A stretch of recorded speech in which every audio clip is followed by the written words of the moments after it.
Okay, so up front, this is a bag that goes over the jack. This is used when you're storing the unit, just to keep water off the motor. There's two buttons here. The red button turns the light on and off, and this is to raise and lower the jack. There's also a manual crank you can put in this port if you had to crank this by hand, if the batteries were dead or something like that. On your propane tank, this is your regulator. This lets you select which tank you want to use, and this knob just turns in the center. And you see there's a little pointer pointing to this tank that tells us we're selecting that tank to use. And right now you'll see it's green. Green means there's gas in the tank. When the tank runs out, you'll see that'll turn to red. Now when you're not using this and it's being stored, you're going to want to shut these tanks off.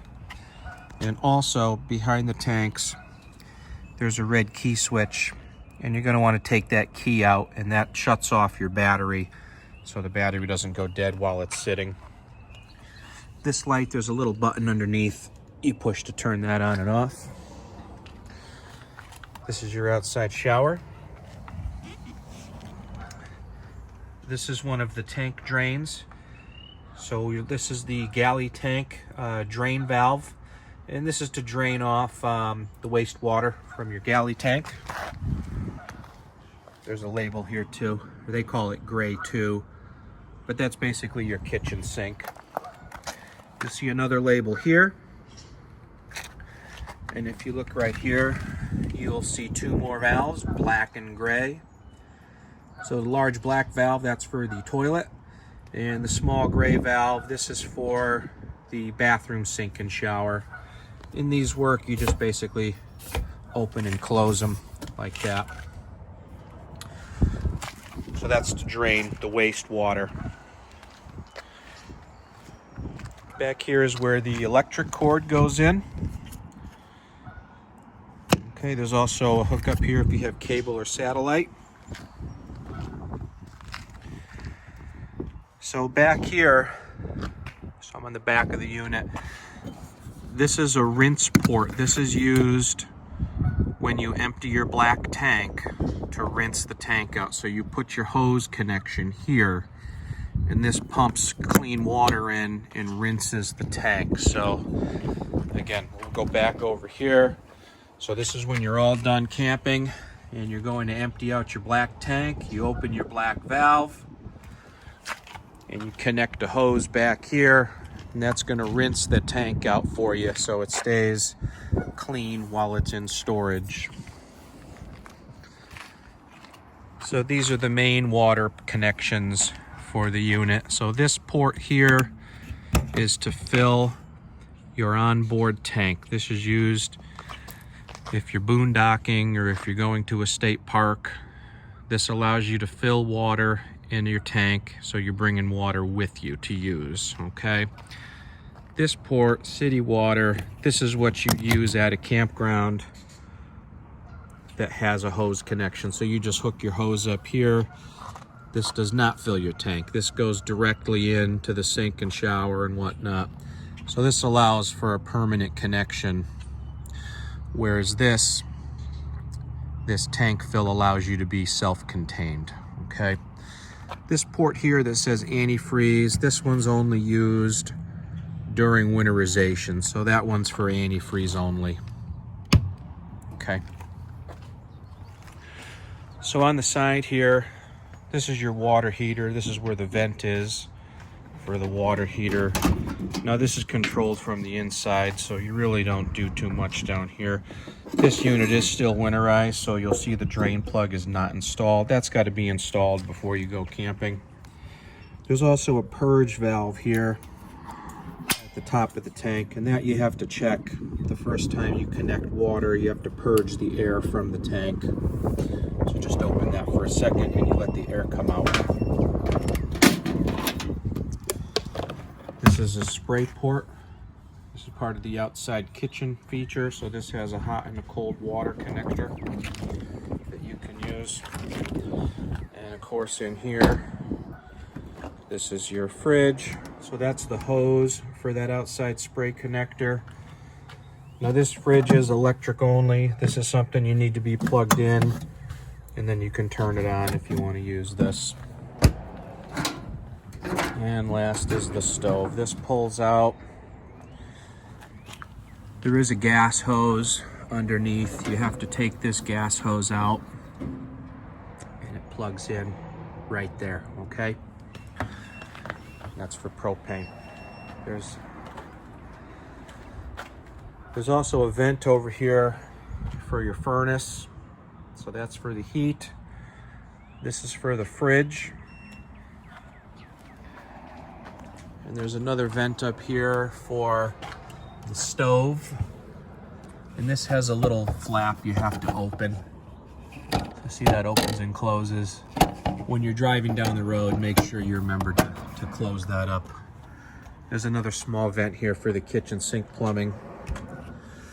And then in here, this is your grill. So the grill, and there's also a table back there too that install on this rail.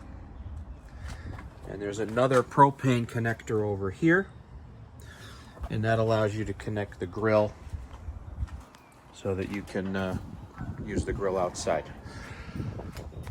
Okay, the steps, make sure when you open and close the steps, you have the door opened all the way, so it has room. And then these just lift in and out, okay? When you lower this, there's a pin.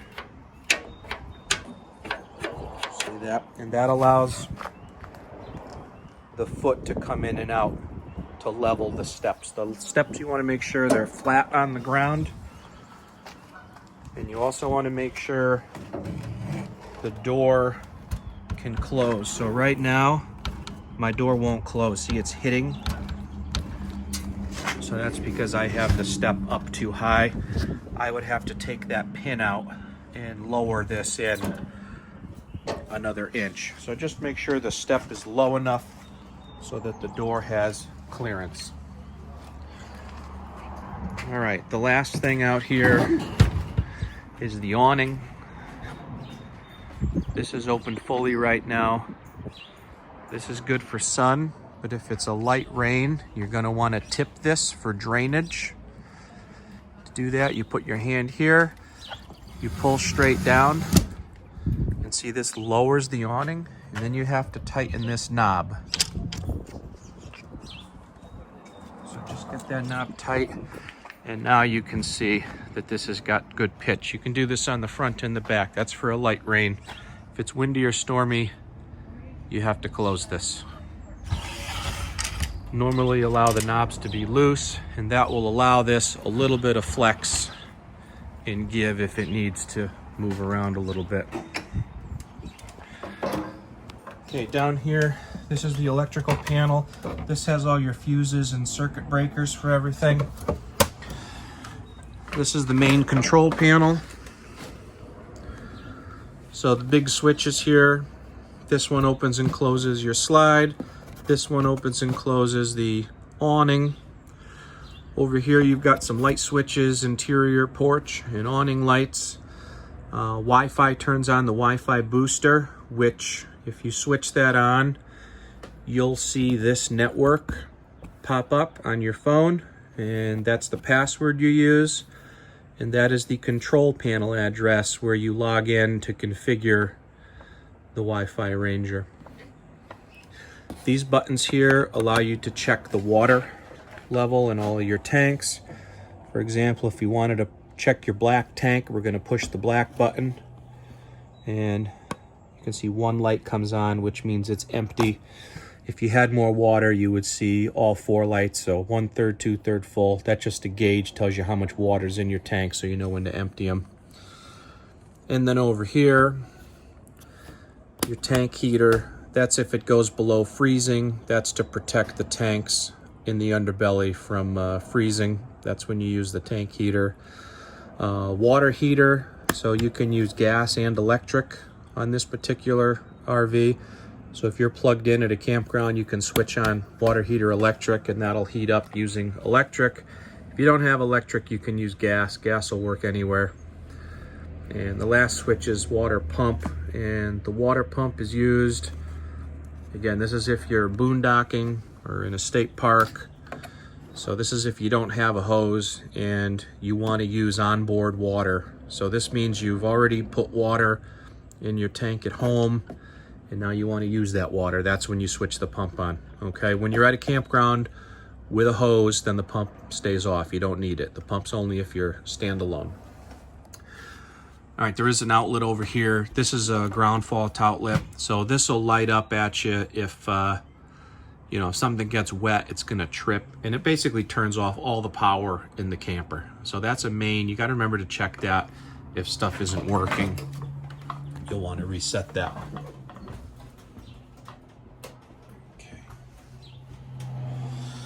So on the stove, normally this is gonna be closed up when you're driving, but you always open this to use it. You're also gonna wanna flip the that little flap that's on the outside, make sure the vent's open. Then you can turn on the fan right here. So I'm gonna light all the top burners just to demo. So you just turn this to light. That starts the gas flowing, and then you push this igniter, and that lights your top burners, okay? For the oven, there's an extra step. You're gonna turn this knob to the first position, and it says pilot on, and you actually have to push this in with your thumb, and you have to push this igniter with your other hand. And then if you check below, you should see a little blue flame. That's your pilot. Once you see the flame, continue to hold this for 15 seconds. Then you can set your temperature. And now your burner's on. Now the oven will get hot. When you're through with the oven, all the way to off. Make sure it's cool back here. This is where all the heat comes out. And make sure you close this up for travel. Okay, in here, this is the paperwork. That's got the directions for basically everything inside the unit. That's your backup camera. And remember this, you have to have your headlights turned on for the camera to function properly. This is the, they do give you a water filter if you want to use that. This is the remote control for the heated mattress. There's also a remote control for the radio.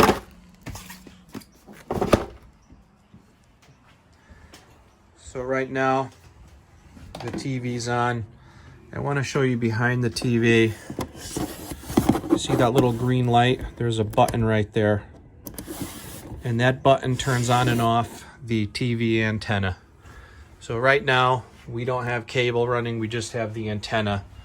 And this allows you to rotate the antenna. There's a crank on the roof here. You can spin it around.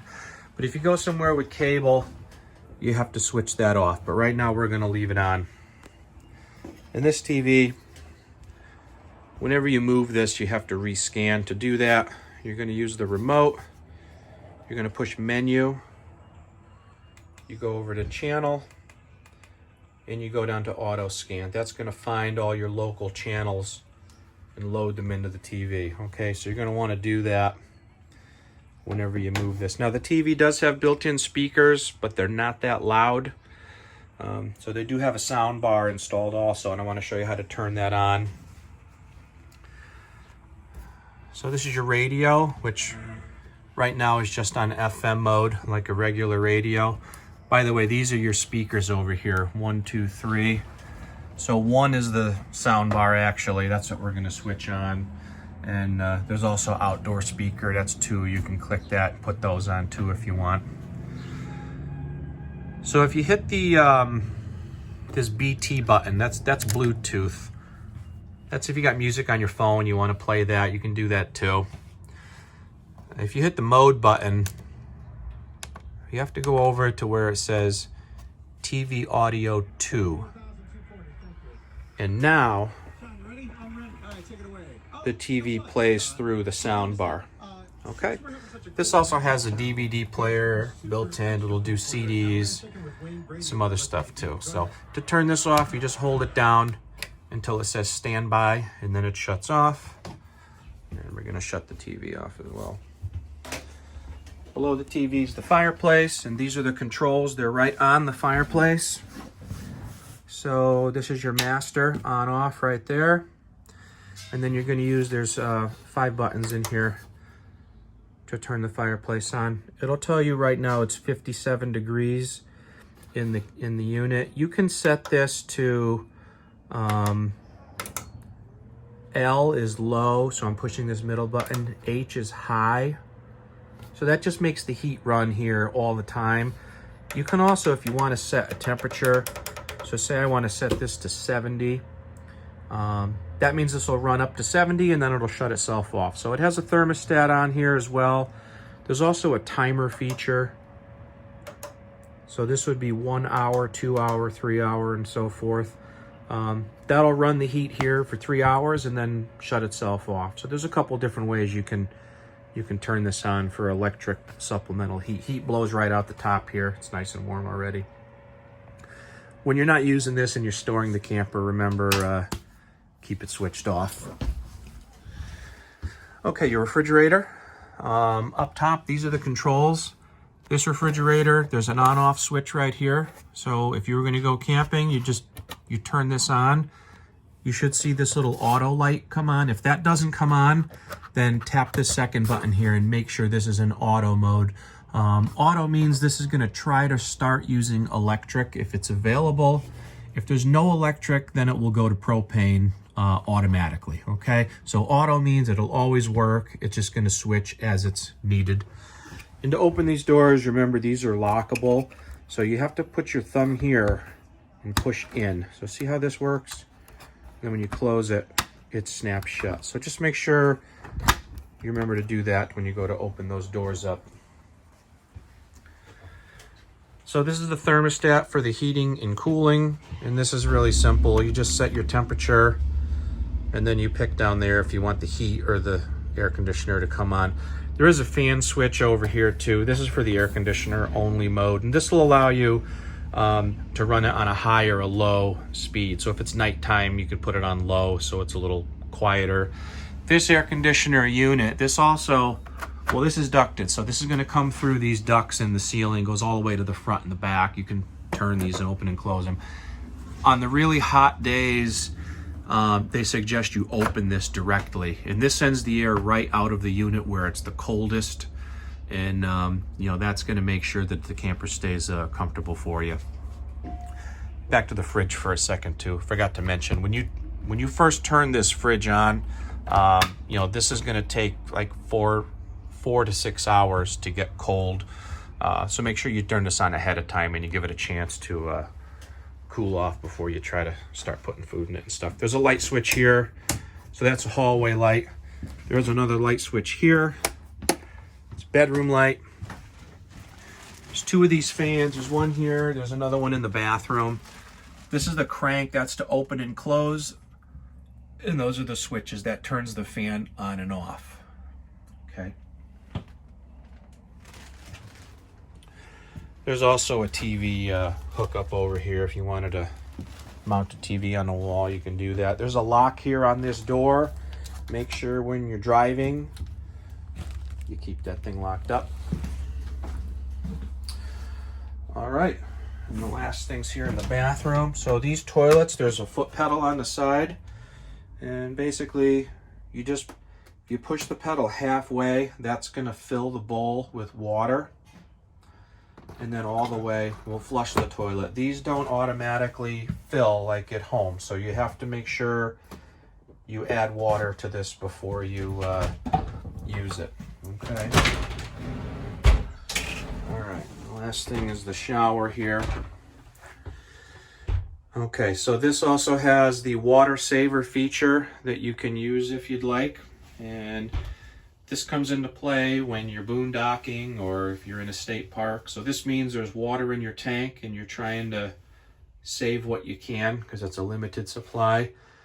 So to use this feature, before you take a shower, what you do is you flip this lever up and then you turn on the hot water and you wait for this blue pipe to turn color. It'll turn white. And once it's white, that's telling you you have hot water ready to go. All right, so that's to save you from wasting cold water down the drain while you're waiting for it to heat up. So this allows you, when you flip that up, that's going to allow the water to preheat so that you'll have instant hot water when you step into the shower. Okay, and then once it's white, then you flip that down, and then you'll get water out of the shower head. Now, if you're at a campground and you're hooked up to the hose and you have unlimited water supply, through your city water, then you just leave this levered down. So this doesn't get used when you're in a campground. This is only if you're self-contained and you're running off of your built-in freshwater tank. All right, when you're going down the road, make sure, put this little lock on the door there to keep those together. All right, last thing is the slide lock. I want to show you how to install the slide lock bar.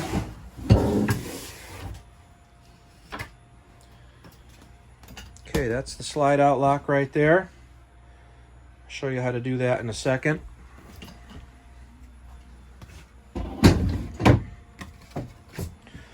And this is your table over here. I am going to set this behind the couch. We don't want to drive with it up like that because it could fall over or whatnot.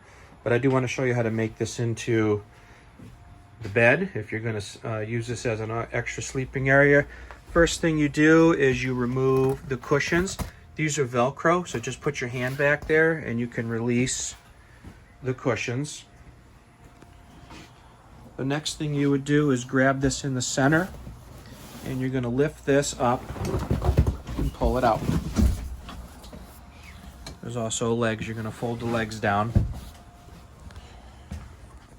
Okay. So the cushions you can either store below,